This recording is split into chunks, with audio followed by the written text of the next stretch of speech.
কে তোর কখন আসছিস? কোনো সমস্যা হয়নি তো? না। আচ্ছা শোন না, আমি একটু ওয়াশরুমে যাবো, তোরা থাক, আমি এক্ষুনি আসছি। হ্যাঁ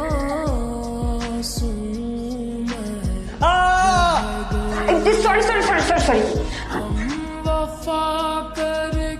তাড়াতাড়ি প্যান্ট পরুন। এত জোরে কেউ চিৎকার করে নাকি? কে আপনি?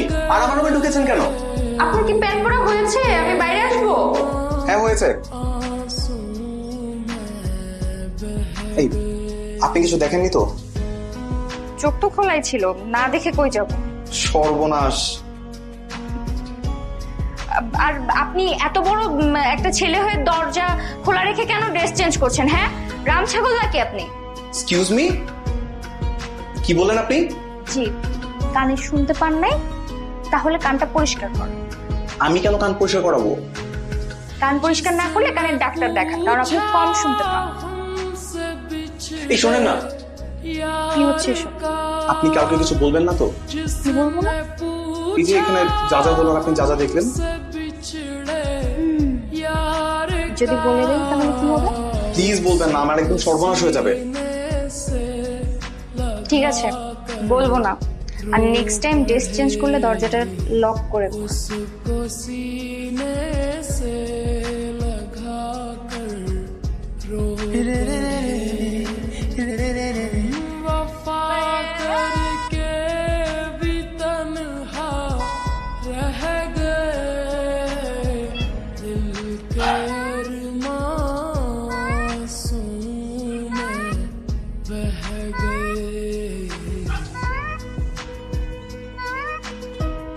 মেয়ে দেখে এখনই সিগন্যাল দিচ্ছে আমাকে। আহা কি চমৎকার!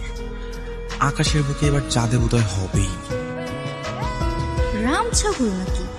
এতবার করে দেখিয়ে দিচ্ছি যে প্যান্টের জিপার খোলা, তবুও বুঝতে পারছে না। জি আঙ্কেল। ওদিকে কি দেখছো? জি আঙ্কেল, ওই যে মেয়েটা আছে না, অনেক সুন্দর না? ওকে দেখছি।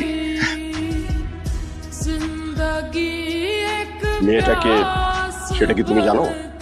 তা জানি না আঙ্কেল, তবে এইটুকু জানি, যদি এই মেয়েটাকে পটিয়ে লাইন মেরে প্রেম করে বিয়ে করতে পারি, তাহলে ওই হবে আমার শ্বশুরের মেয়ে। শ্বশুরের মেয়ে, তাই না? জি আঙ্কেল। বাই দ্য ওয়ে, আপনি কে?